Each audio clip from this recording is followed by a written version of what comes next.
Hey guys, welcome back to the channel. In this tech tutorial video we're going to show you how you can enable the spelling check in your boards on Whimsical.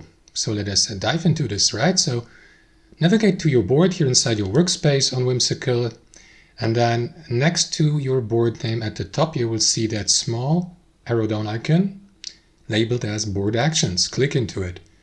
From the following drop-down menu, hover your mouse over spell check and choose one of the available spell checks, which is English, German, Polish. I guess there are also more languages, but for me